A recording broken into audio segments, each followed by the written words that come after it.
Hello, hello, hello, all amazing and abundant people out there. A very, very happy and a great Monday morning to everyone. I am Meenu Yadav, your self love journey partner.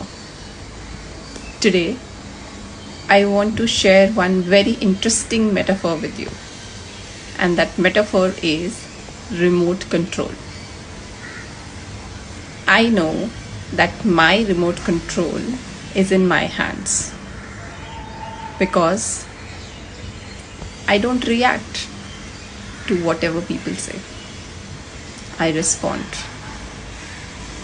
When we react to somebody, when they have said something to us, it means that the remote control of us is with them.